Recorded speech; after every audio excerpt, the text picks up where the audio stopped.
Welcome again to Gateway of Atonement, our beautiful Kabbalistic class looking at tshuva, looking at atonement and the different levels and the different Kabbalistic approaches. Today's class is called Synching with God. Syncing with God. So how can I synchronize myself with something infinite, something that is beyond me? And so if you learn with us, by the end of, we're going to separate this chapter into two classes, but by the end of this class and the next, you'll have a sense of how it is that we, limited, finite beings, can actually synchronize ourselves, our identities, with a light that is even beyond the world. So a beautiful, beautiful Kabbalistic piece.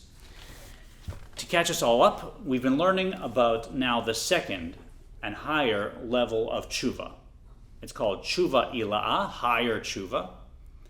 And that is characterized not, as in the lower tshuva, by apologizing to God for my sins, apologizing first to those around me for things I've done, searching my heart and cleaning it out, and basically getting rid of the effects of any errors that I did. That's the lower level tshuva that we've looked at. And doing that level of tshuva gets you to the level of the way your soul was the moment you were born, so-called factory settings.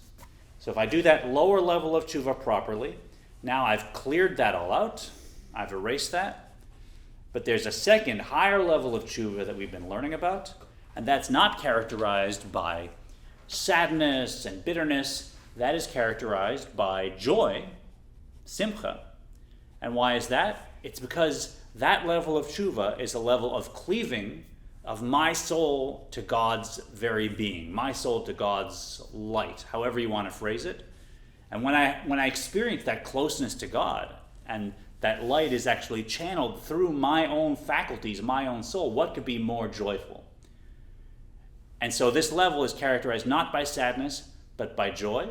And it's achieved, as we learned, by after we've done lower level tshuva, sitting and learning Torah, which is allowing God's light to join with me completely, but learning it with a sense of awe and love, which now infuse my own soul with that light of God. And then as we learn, we can even become a channel, so to speak, for that divine chokhmah infused with the own emotions that I've created. That's the higher level of tshuva. But there remains one problem that the Alter Rebbe is going to address, and that is, okay, I did work doing lower level of tshuva, but now this higher level of tshuva, I'm basically hitching a ride on God's infinity. We're saying as soon as I open a Torah, any book of Torah, and I start learning, that light flows in me. Yeah, I have to do a little work to learn with love and awe, but really what I'm channeling is something outside myself, something beyond myself. And so if, as we learned, this higher level of tshuva gets me to be a channel for divine light, my thought, my speech, and my actions, it really is despite myself that that's happening. It's despite myself. God's infinite. I'm okay, now I've done lower level tshuva, but I'm still finite, I'm still me, and it's despite who I am that I'm able through the Torah to channel God's light, not because of who I am. And who can say that I absorb that, I feel that, I relate to that? That's not something that we naturally can say. It can happen, but it's me channeling God despite myself, so to speak. There is, however, a way to take the next step and even with tshuva ilah, higher level tshuva, get myself in sync with what's happening, that's happening from outside of myself. And as we'll see, the step and the tool that we use to now get in sync with this level of higher tshuva, this infinite godliness, is prayer, tefillah. Because as we'll learn, yes, Torah learning lets my mind join with God's mind, brings godly light into my being. I can become a channel for that. But even though I'm channeling it, I'm not really a vessel for it. I can't really absorb it. I don't relate to it. That's not me. That's just something I'm channeling. But when I do prayer, I really work on myself in a different way. And I shape myself. And I do the work to step by step allow myself to slowly come to the level where I can actually be a vessel for this light. It's an incredible technique, so to speak. So I have a few friends here to help me learn today. We're going to start on 272 in Lessons in Tanya. You're saying that the higher level of tshuva is achieved by reading or studying Torah. With love and awe. With love and awe. After lower level tshuva. So when you're reading and studying Torah prior to doing lower level of tshuva, are you still doing it with love and awe? You're not... So I'm hearing two questions, right? One is, if I haven't done tshuva tata, lower level tshuva, when I learn Torah, do I have the same connection, right? The answer to that is yes. When I learn Torah, my soul is one with God, done. End of story, right? What our work does and what lower level tshuva does is allows me to connect more to that reality, right? Because when me at 15, I can open up a book and I can start reading, pronouncing the Torah, and I understand just a tiny bit of it. I don't have much learning, but I'm one with God. That's God's chokhmah, right? And God's chokhmah is one with God. It's entering to me. I'm touching God. End of story, right? So that always happens. All this is to get us in tune with that, so that my mind can actually somehow be aware that that's happening, right? Even if I'm not aware that's happening, it's still happening. Right, I remember I told a story about a number of very, very lofty rabbis that were taking a trip to a convention where they were discussing angels, deep stories about angels and wisdom about angels. And it's a famous story that the last Rabbi quoted a lot. And as they were going, they were talking about various levels of angels and qualities of angels on this wagon, and a whole conversation ensued. And they were at the level where they were appreciating and understanding all the angels, etc., right? And the wagon driver was hearing it. And what was the reason that he was hearing it? He was thinking, I'm taking these rabbis to a convention, but I'm doing this because I want to make a few rubles and then buy myself some alcohol at the bar and pay my rent. So for him, the whole point of it was not in order to learn about angels, it was to make some money. And in front of the cart was a horse, and the horse was thinking, okay, I have to walk a certain number of miles, and at the end I'm going to get a nice brush down, and they'll give me some nice straw to eat, and that's why the horse is doing it. So this whole phenomenon's happening, and they're going to this convention, in order to discuss the beauty of angels and bring that wisdom down into the world. And in front, the horse is thinking, I'm doing this because I want hay. And so the end of the story is, just because a horse wants hay, it doesn't mean that an angel is not an angel, right? So the horse wants the hay, an angel's still an angel. And so me, when I'm 15, if I'm opening up a book of Torah and I'm learning, okay, I'm doing it for my own reasons, I'm not aware, but that connection is still happening for sure, all the time. So that's the answer to question one. Question two, however, is now how does that work impact, right, if I haven't done the work yet? So that work is what actually brings it into my own emotional life. And whether or not I've inspired myself to love and awe, that's up to me, right? So when you're reading a book and you're leaning back and it's interesting and it's lovely and you have a little delight in your mind, versus when you're sitting there and it's relating to your life and you're thinking, wow, this is the level that I'm being held to. This is the opportunity I have. This is the love which God is showing me, and I'm feeling things, right? I mean, when you watch a movie, if it's a good movie, you have love and awe. You know what it feels like. So if you're learning Torah and you're experiencing some kind of connection in that way, that's your love and your awe flowing, and then the answer is yes. And there's levels and levels and levels. Some people are so pious, they open a Torah and they start trembling with fear, right? The Alter Rebbe, who wrote this book, he couldn't say the word Atzilus because he would go into this dveikus. He was just so emotionally attached and so spiritually aware. But all that to say, yes, it happens, but the degree to which I'm aware, or even as we'll learn now, I can be a vessel to absorb that light, that's up to me. Did I answer your question? Let's start. Page 272. V'hinei, tshuva ilah, zo Ditdabkuta derucha berucha al yedei Torah ugemilut chasadim. This higher level of tshuva, the cleaving of spirit to spirit through the study of Torah and the performance of acts of kindness, comes as a downward thrust from above. Right. Hi b'chinat hamshacha milmala lamata. So this level of tshuva we discussed, which how do you do it? You learn Torah, and you do acts of kindness. As we said, of course, it is with love and awe. How does that unity come? How does that cleaving of spirit to spirit come? Where my soul is now one with godly light. It comes hamshacha, in a way of hamshacha, drawing down. It's a downward thrust from above. So yeah, I've opened the book. I've worked on myself to feel the feelings, but ultimately, me connecting to infinity, that's a gift from God. That's not dependent on who I am. It's not dependent on my level. It's not dependent on my quality. Once I am now channeling the infinite, it just comes as a thrust from above. You can't say that it's because of who I am, that I've changed myself truly. Liot devar Hashem mamash befiv. So that the word of God shall actually be in one's mouth.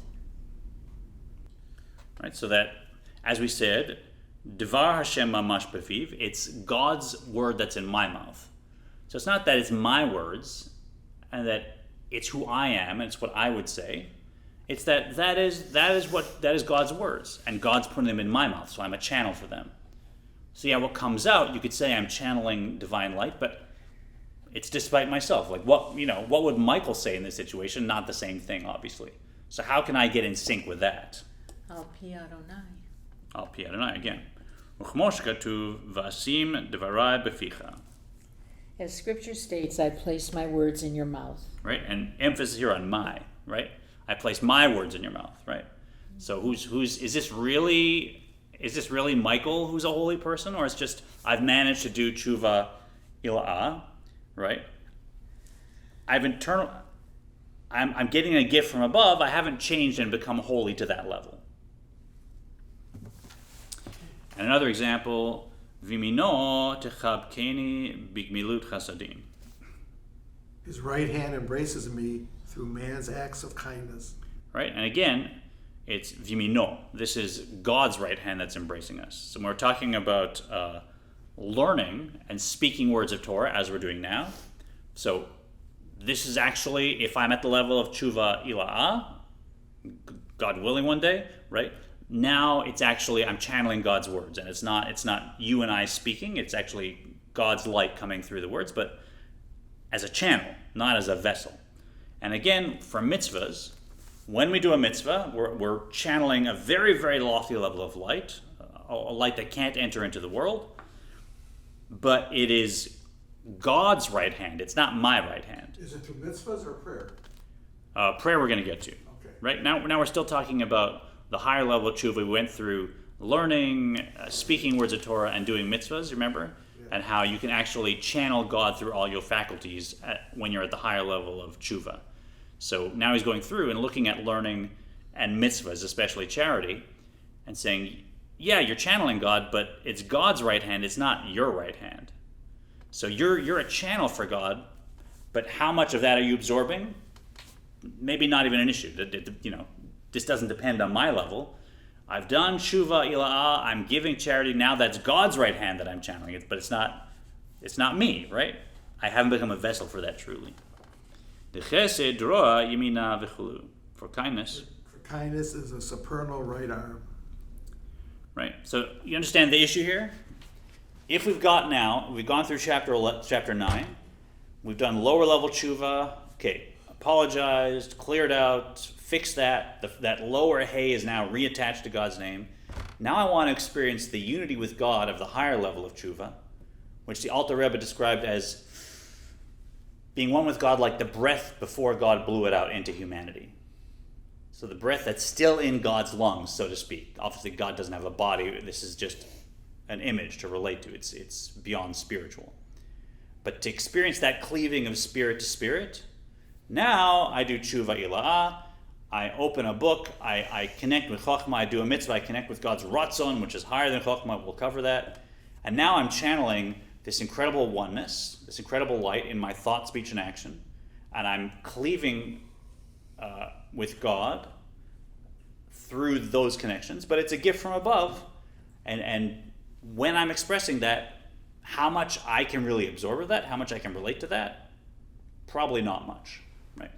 So how can we? Through prayer. Prayer is where we actually work on ourselves as a vessel, right? Prayer different than Torah learning or mitzvahs, which we talked about.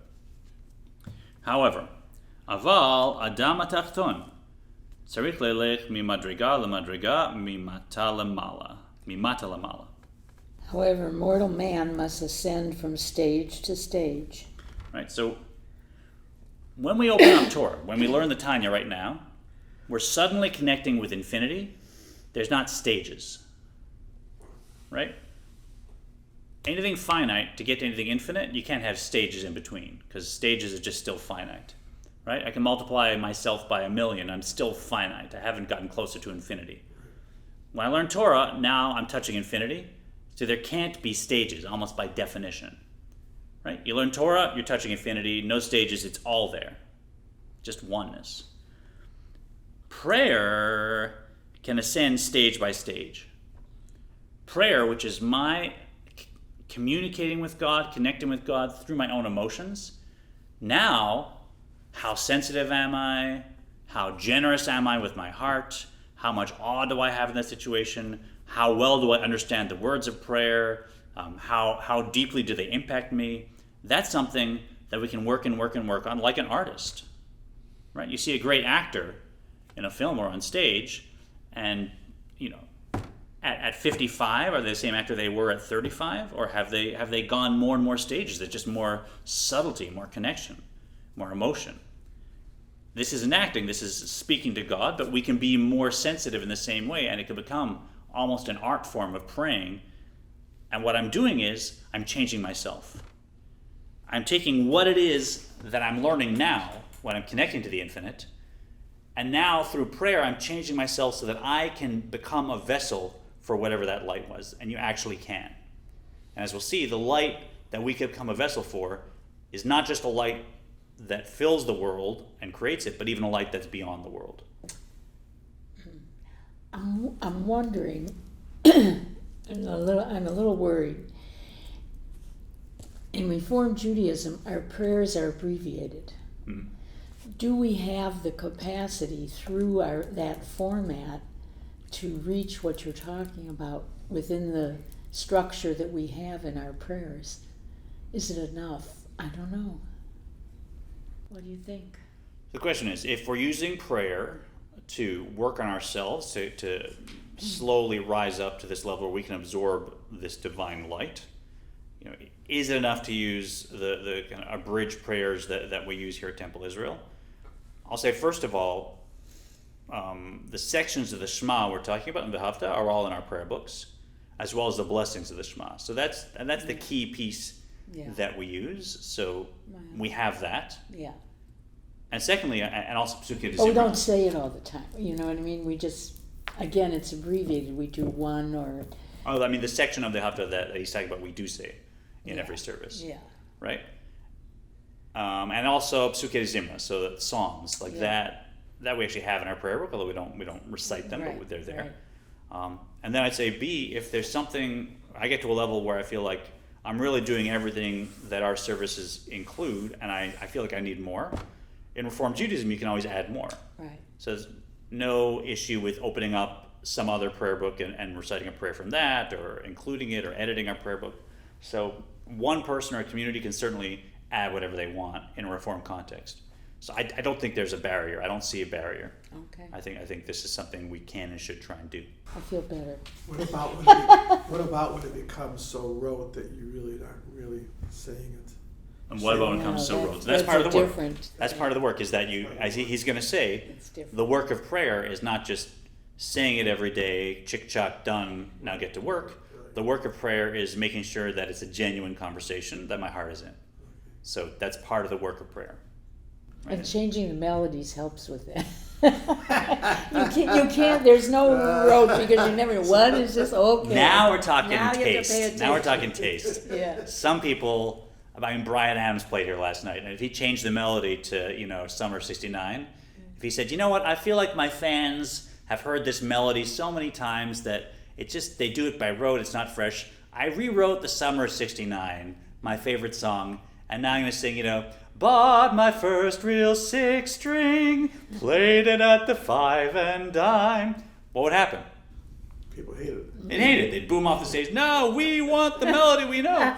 So sometimes it's nice to change it up. Yeah. But sometimes you sing a melody enough times that it gets into your heart and it's inspiring and you just want that melody. And what else? I mean, it's like having dinner with your family. What else could you want, right? Yeah. Doesn't that happen here at Temple when you sing a strange melody and people don't like it? It happens all the time. Like I said, But then when you go back it's a matter of taste now. when you go back to the other melody, then it's like going home. Yeah. It's really, I like it. Look, that's my life. So, Yeah, every I like approach has a place. Every approach is going to please some people and Yeah. do the opposite for Yeah. other people. And you want to kind of, it's an art form. You want to get a sense of what people like and what's working, but it's not going to work for everybody. So, But then when you want to pray, Yeah. then I can't pray because I can't. What is he singing? Oh, yeah. Yeah. But also, this is for praying on your own. So Yeah. now you can use whatever melody works that morning. Yeah. So luckily, for like a morning ritual that some of us are doing ourselves, that's up to you. However, so here, prayer is work where we can ascend stage by stage. We can slowly rub off and sand off the stuff that makes us unable to relate to this and become a vessel where not only can I channel God's light, I can be in sync with it. I can relate to it because the prayer will make me into a different vessel. Hi b'chinat tshuva ila'ah, v'tabkut rucha berucha b'chavanat halev b'tfilah. Toward this higher level of teshuva and this cleaving of spirit to spirit through the heart's devoted worship. Right, so it's not by rote. It's working on the higher level of tshuva, acknowledging that now my spirit and God's light are cleaving to each other, and now when my heart is inspired and when I pray with absolute love and awe as best as I can and really press it out and really subjugate my nefesh ba'amit and my evil inclination and all those instincts that are just there in me since I was born, and I work those and crush those through prayer and really put my heart into it, now slowly I can become even a vessel for this light that we're receiving from above. When? With what prayers? Bifrat, bikrat Shema uvirchoteha. Particularly during Shema and its blessings. Right, this is when we talk about the greatness of God, when we talk about our love for God. That's one of the highlights of any morning service in Judaism.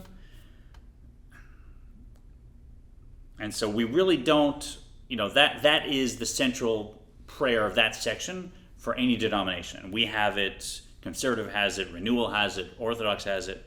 So I would just forget about questions of, is our prayer complete enough, or is it the right nusach?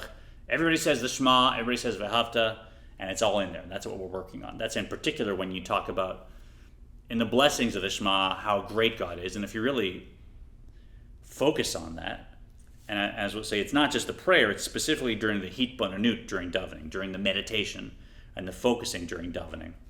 So, yeah, I might be an emotional person that feels things, but I want my mind to focus deeply and strenuously on these images.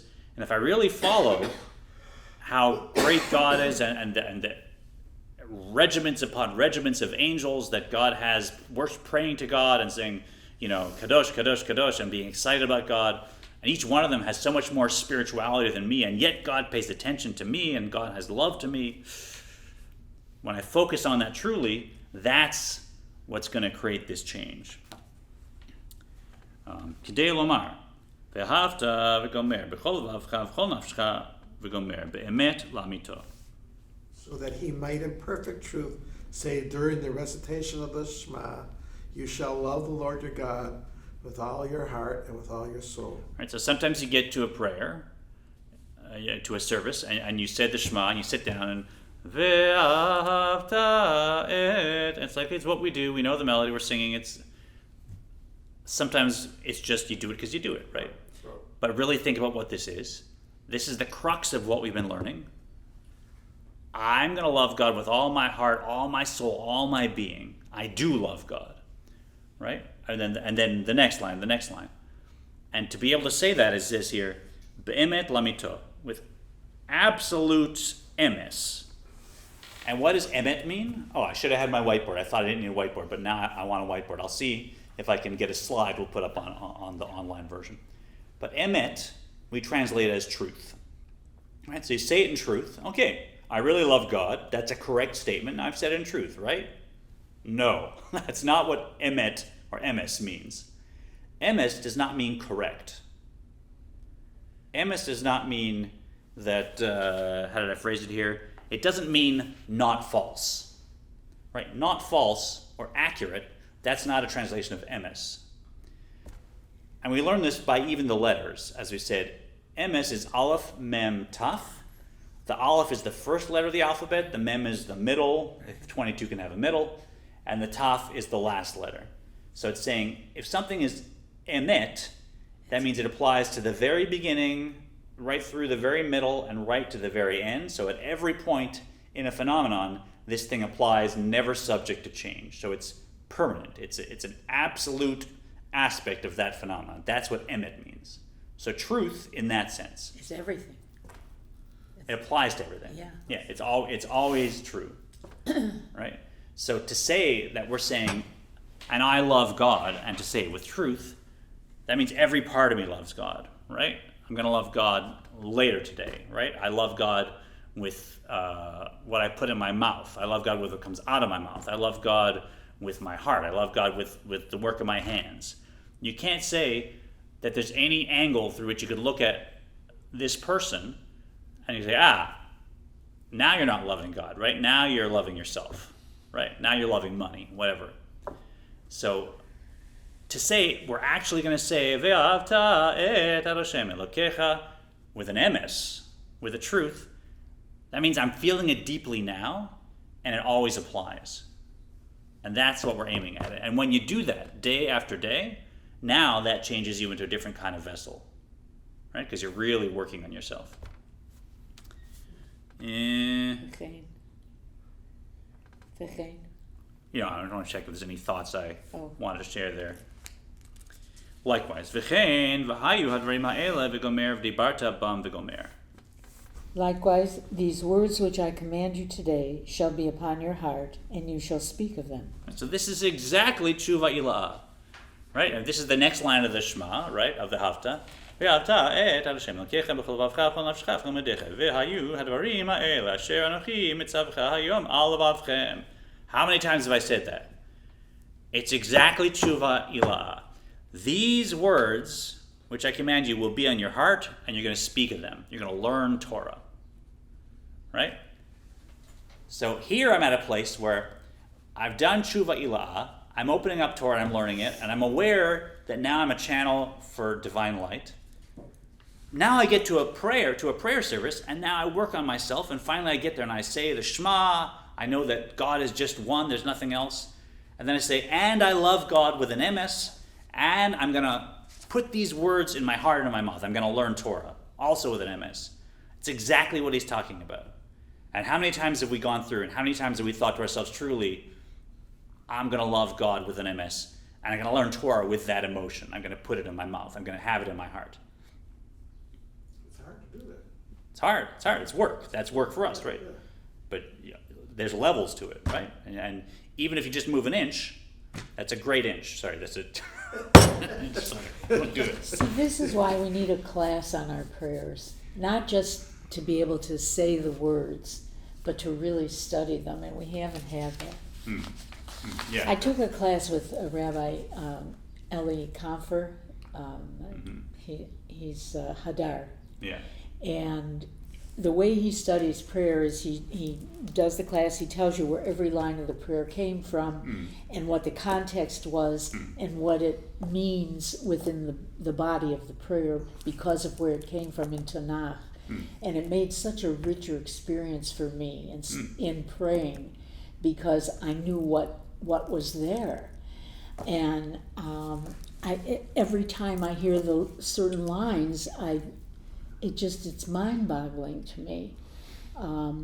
Yeah, it's very multidimensional, and Yeah. for someone like you who really, that's your vibe, Yeah. I think it's really powerful to know, oh, this came from here, and you have all these connections, and it becomes Yeah. more meaningful, and you feel But more. on some level, I think if we did educate our people more, maybe not that intensively, but somehow I think it would just be more meaningful. Yeah, I agree. I've had in mind to do that. And It would for me, be what's great. interesting is really the shape of the whole service Yeah. and the dynamics of the whole service in Right. terms of what I'm trying to do spiritually to grow spiritually. Yeah.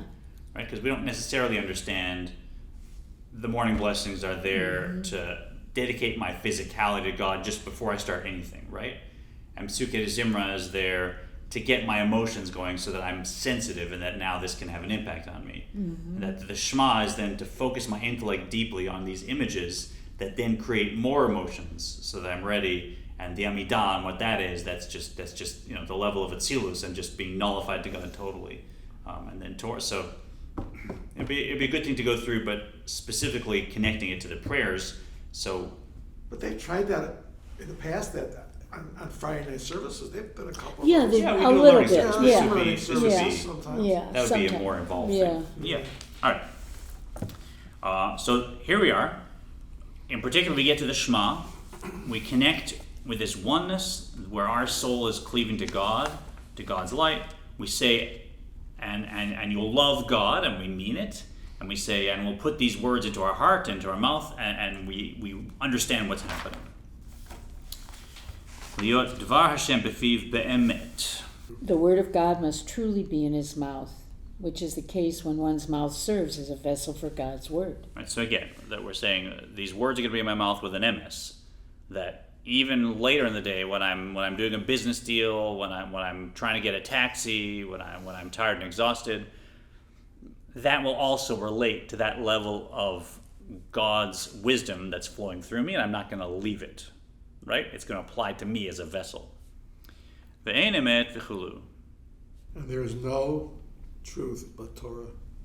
Right, and also, honestly, once you've davened, now when you learn Torah again later in the day, now perhaps you're doing it with an MS, right? Because some people wake up and learn some Torah. I prepped for this class before I prayed this morning, and that was done, I think, with a certain focus. But then after I prayed and tried to connect with God, and now I'm learning in a different way, and hopefully there's more of an MS. Maybe it's just at my level, and I'm going the next tiny level up. But hopefully there's more of an MS in how the words are in our mouths now than there was before I davened, because it had some kind of impact on me. And we slowly spiral upwards with that work. Ve'ein emet v'chulu, there's no truth but Torah. V'chein. Okay, so now we were talking about Torah learning. Now we're going to talk about the mitzvahs and what level of light that is, and also how it connects us to God in a special way. V'chein l'kayem kol hamitzvot. He must also perform all the mitzvot. Kmo she'omrim, asher kitshanu b'mitzvotav. As it is written, he has sanctified us with his commandments. So this comes from where? When we say asher kitshanu b'mitzvotav, I'm saying a what? Usually? In what context would I say asher kitshanu? Asher kitshanu b'mitzvotav. I'm doing a what? Blessing. A blessing, right? So this phrase is the middle of the blessing, and I think most of us, it's just like the blank space. It's the white space in Judaism of the blessings, right? I'm lighting Hanukkah candles, and I say Baruch Atah, then I say God's name, then I say God's, what do you call it? Title. And I say God's King of the world, and then I say Asher kitshanu b'mitzvotav v'tzivanu l'hadlik. And then the thing, the Hadlik Ner Shel Chanukah, right? So God's name is so holy, and God's title is so holy, and then there's this stuff, and then there's the thing I'm doing, right? And Asher kitshanu b'mitzvotav v'tzivanu. And what is that? That little blank space there, like what's in there? That's what the Alter Rebbe is going to say. When God sanctifies us with our commandments, Kmo harei at mikudeshet li. This sanctification has the same sense as in the phrase, you are sanctified unto me. This is beautiful. This little phrase, Asher kitshanu b'mitzvotav, has the sense of harei at mikudeshet li. Now I'm paying attention. Now this is a wedding, right? And the bride and groom are speaking, right? And the groom says, behold, you are sanctified to me. Now I'm vibing on this word. What's happening? It's a wedding. They're separated from the world. They're sanctified to each other. They're lifted up. No one else can touch them. And they're in this space of holiness together. And they're one, right? Every time we do a blessing for a mitzvah, and that's why the rabbis put that in, that same thing is happening. God's marrying us. God's marrying. When I say, Asher kitshanu b'mitzvotav, God is like a groom standing at that moment saying, Smolash, when you put that dollar in the tzedakah box, you're coming up to my level, you're sanctified to me, you're joining with me, and you're now vibing at my level, the level I am to myself, not even the level I relate to the world. You're with me here, godliness outside the worlds, right? That's what's happening when we say a blessing for a mitzvah. It's crazy. Kmo haraya. He b'chinat kodesh ha'elyon. This is the level of Kodesh Ha'elyon. So not just kedusha, but kodesh ha'elyon, supernal holiness. Lishon prishut v'havdalah. Kadosh, translated holiness, connotes something apart or transcendent. Right, so married to the exclusion of all others, separated. Right, so the world has lots of pieces, the world has phenomena, the world has all kinds of, you can point to it, and God's outside of that. And something that's holy means it's now lifted outside of that duality to a place of oneness where it can't relate to the world of duality anymore. It's gone. It's at God's level of holiness. So that's being separated. For a married couple, they're now separated from other people, as in they're just for each other. And when we do a mitzvah, God marries us, so to speak, and now we are separated to that level of holiness, and we're outside the world. And again, the point of this is for me to now recognize that when I pray, I can actually vibe on this level. Right? She'eno yachol hitlabesh toch almin. That cannot be contained within the created worlds. Right? Something that's truly holy, that's kodesh, it's separated and the worlds can't contain it. That oneness is not part of the world of duality.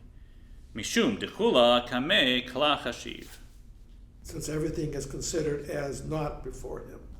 Right, so the whole world, basically, no matter how many worlds or how vast we discover it is, the whole thing is nothing before God. This level of holiness is just oneness and the world doesn't exist. So it doesn't matter how many universes we may discover within black holes or whatever, it's all non-existent at this level of holiness. So this level separates us from everything. And as we go, we want to remind ourselves, some of us have learned this, that when we talk about God's light, about this love or whatever it is that's emanating from God, there's two levels, two categories that we always understand. One is a level that is relating to the world and can actually flow into the world and is creating the world. We call that memale kol almin, filling all the worlds. Right? And we've learned this before, but if God wants to make a tissue box, right, or a galaxy, they're both equally easy for God. They take no effort whatsoever, right? So tissue box and a galaxy are exactly the same. None of them exist. They're easy to make. But there has to be some light, and we know that from quantum science, that this is really energy vibrating at a level that I perceive as being a physical object. So that light, however you want to perceive it, is going in, and it's a kind of light that relates to, it's square, it's made out of cardboard and paper, it has pieces, whatever it is. The light, so to speak, making this is making a tissue box, and it somehow relates to tissue box. And the light making a galaxy relates to galaxy and the sun and whatever.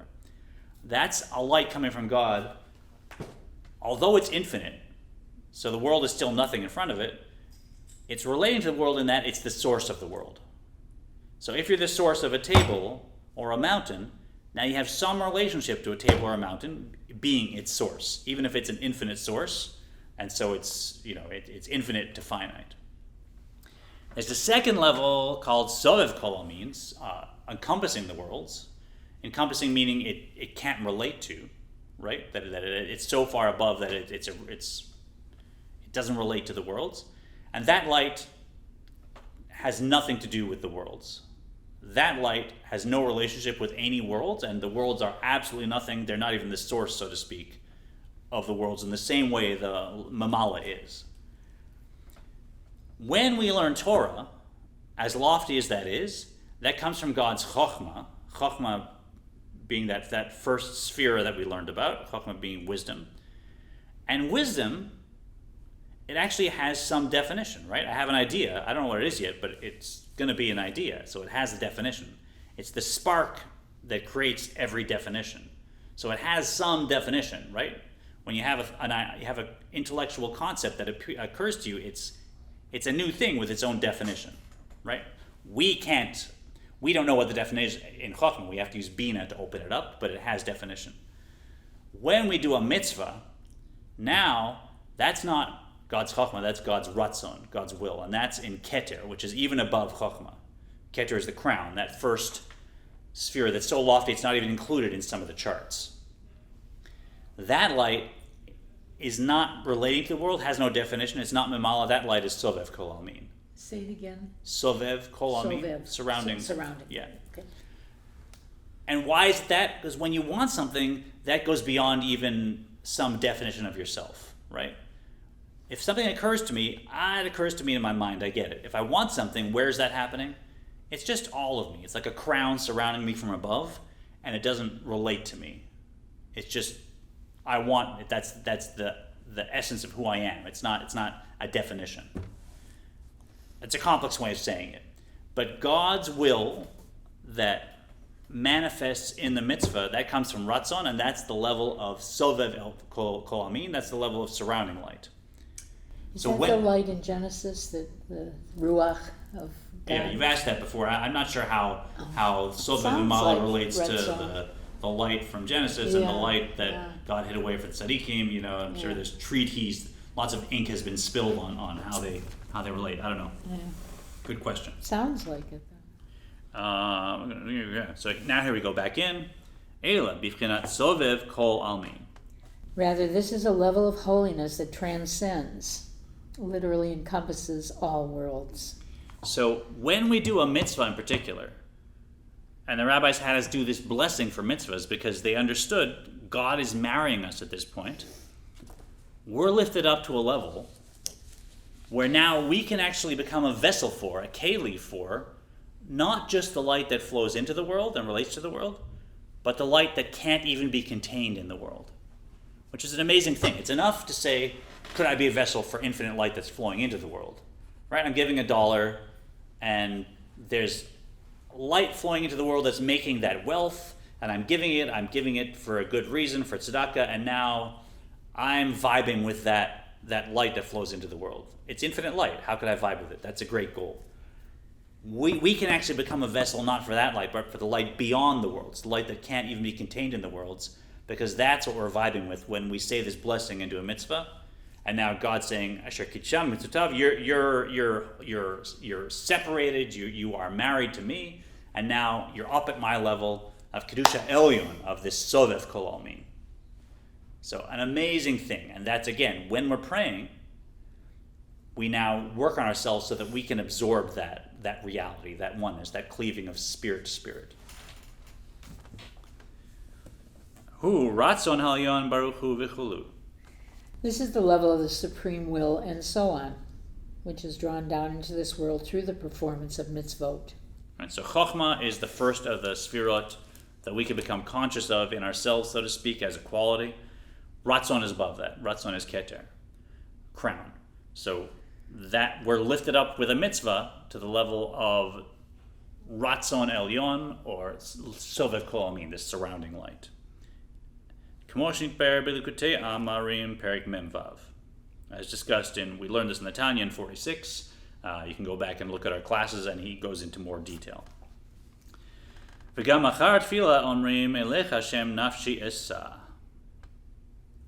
After prayer as well, we say, to you, O God, I lift my soul. So in some of the nusach for Tachanun, for the penitential prayer after the Amidah, you finish the Amidah. If you do Torah service, you do Torah service. You finish the Amidah, and then you go into Tachanun. And in some of the Tachanun prayers, the penitential prayers, there's this line, to you, God, I lift my soul, and it's esa, I will lift up. I will lift up. So it's funny, when we just pray to God, I'd say, to you, God, I'm lifting up my soul. To you, God, I have lifted up my soul. Or saying, no, to you, God, I'm going to lift up my soul. The Alter Rebbe is saying this doesn't refer to what's happening now. This refers to the entire day. The mitzvah that we're talking about, because I've prayed, because I prayed with an emes, now I'll be able to do these mitzvahs and say that blessing with an emes, and now I'll actually lift up my soul to God's level, and I'll become a keli for that. And so when I say a blessing over a glass of soda, I'm going to stop and I'm going to really be the quality of person now, because I've worked on myself, where I can actually channel and be a vessel for that surrounding light. Dehayinu litapka rucha berucha kol hayom v'chulu. So that through the performance of mitzvot, spirit will cleave to spirit throughout the day. So when you daven, you change yourself hopefully to the point where now for the rest of the day you will lift up your soul. You won't just kind of chick-chock things out and check the boxes off the list. You'll really stop and appreciate, I'm benefiting from the world, I'm doing a blessing, I'm doing a mitzvah now, wow. I'm lifted up to this separate level of just oneness with godly light, and I can be a vessel for that the more I work on myself.